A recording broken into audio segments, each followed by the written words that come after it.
What up? Welcome back to another episode from Park and Holistic. Like I said, I'm not creating content, I'm just documenting my progress, right? And I'm live at my juice bar and health cafe. You can see it in the background. That's the decked out shelves we got. We got some books up there. We got our Jordan flower pots. Of course, we got flowers and plants because, that's the vibe, you know what I mean? So, I had some thoughts in my mind. I listened to one of my books and talking to a couple of my friends yesterday, one of my friends yesterday, about our journeys to get where we are now in entrepreneurship. He been in the game. He's probably the first person I know that was doing any kind of online marketing, doing classes. He was doing multi-level marketing with ACN. Then he started doing real estate, and then he's been doing real estate since like 2002. He's been teaching since like 2007. I don't even getting busy, but anyway. He's talking about the things that kind of help make us better men and better entrepreneurs. And I think for me, it started in my mid-30s when I started realizing I was just being reactive to the things around me. I was just like trying to use my talents and gifts to make my way, like doing the fashion design, doing the parties, doing the events. That was something that I really liked and loved.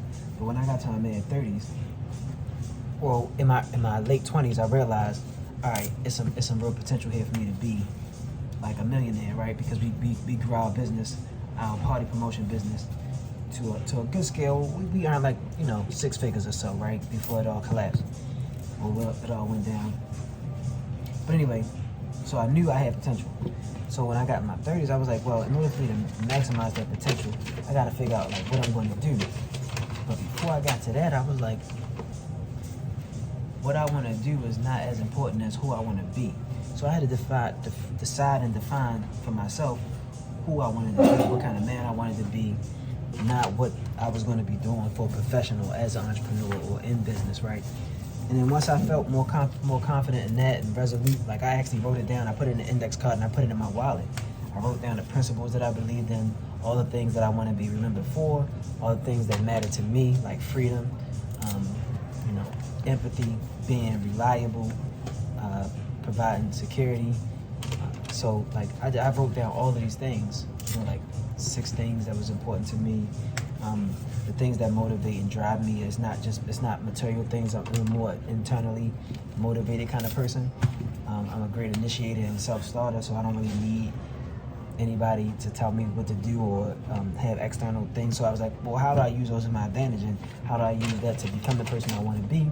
And once I decided who I wanted to be, I wanted to be a man of integrity. I want to be a husband. I want to be a father. I wrote all those things down, and that made me just feel that this like help smooth things out and make my vision more clear on what I can do. Once I figured out who I wanted to be, then I was like, okay, if I want to be a husband, what kind of husband do I want to be? What kind of man do I want to be as a husband? And then now I can figure out what kind of woman I wanted, right? And that goes back to a story where I was dating this girl that carried me. You know what I'm saying? I had liked her for a while, and then whatever, we started kicking it. But then she was like, oh, she don't really like me like that. But I was like, you know what? I probably wouldn't have got along with her anyway. She was an entrepreneur. She was, far more advanced in business than I was. So, she didn't really need men for money. But she was also into whatever she was into. But what it helped me realize, because I knew who I was, I knew what kind of woman would work for me.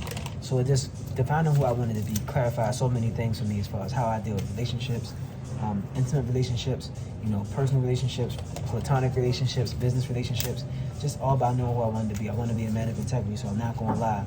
I'm not going to be an opportunist. I'm not going to let money dictate how I show up and treat people, any people, whether they're doing business with me or for me or not, right? And so I started to attract, more opportunities, different types of people. My longest friends, I spend less time with them, but it's not because I don't like them. It's because I started to go on a different path towards the man that I wanted to be. And that's going to attract different kinds of people who are into different kinds of things, because that's what I'm into. So, I do yoga because I'm a man. I want to be spiritually grounded. I also want to, stay in shape, have strength, mobility, flexibility. So now I'm just finding different, learning different types of things, finding people who are, kinesiologists and professional strength trainers and plant-based athletes and things like that, right? I joined a running group. Now I've ran a half marathon. I'm going to train to run a full marathon. I might miss it this year, but it's going to happen, right? And I'm accomplishing these things, in my late 30s and early in my late 30s, I'm traveling to, traveling to Paris, traveling to London, and I'm doing that solo because that's the man I want to be. I want to say that I have these life experiences.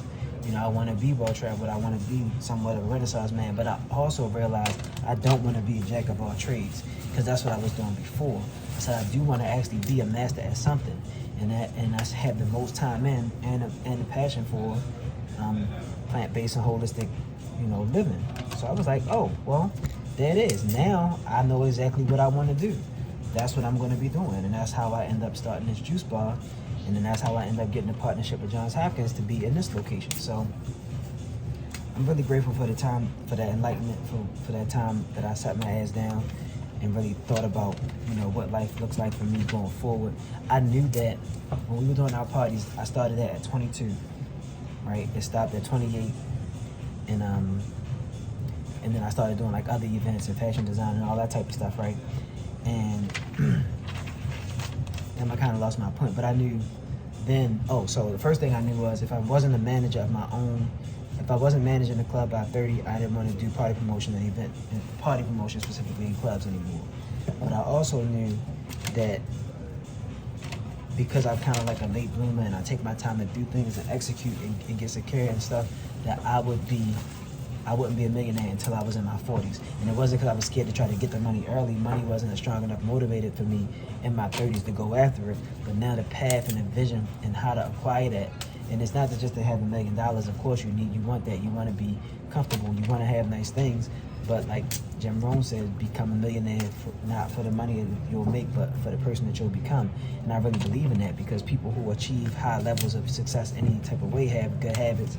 They do the things it takes to succeed, and that success maps over into all things in their life. And I like the balance of being good in all areas of my life, and that's what I always work towards. That's why I always talk about holistic lifestyle, not just holistic in terms of nutrition, but mentally, physically, spiritually, emotionally, financially, all those things. So, by the way, I'm prepping bananas at the juice bar. If you want to know what's going on below the screen here, I'm prepping these bananas so we can freeze fire smoothies and smoothie bowls. So I decided what kind of man I wanted to be. So I would advise anybody, write down who you want to be. What are your principles? Like, what are the things that you stand on? How you going to go about executing that, implementing that every day? Is that the man that you want to be? Can you go to sleep with yourself at night and be fine with the things that you're doing every day, day to day, to be that man and move forward? And you need to do that. You need to write that out and see yourself as the person you want to be 10, 15, 20 years from now. How you want to remember, not in a morbid sense, but, when you're not here, how you want people to think about you. So I thought about the man I wanted to be, literally wrote those things down, put them in my wallet, put it in my back pocket, carry with me all the time. Times that I had doubt, times I was unsure, times I just got bored and realized like I'm probably spending too much time watching Netflix or doing something else I shouldn't be doing. I pull that out, if I remember, I pull out my card and read it like, okay, yep, that's what I need to get back to, It's my compass, my moral compass to just, keep me aligned. And my morals are never really in question, but it helped realign my actions because I may forget that I wasn't doing something that was really my motivated factor, like working towards freedom, because that's what I care about, right? Sometimes you get so caught up in like small things, you forget that you're doing this to be free, and not have to answer to anybody and be able to do what you want for yourself and for your family and for the people you care about. So define who you want to be as a person before you define what you want to do as a person. That's what helped me get to where I'm at so far as an entrepreneur, running a juice bar and health cafe, and being nutrition and diet and lifestyle coach. So that's my thoughts on that. Tapping with y'all later. I'm out.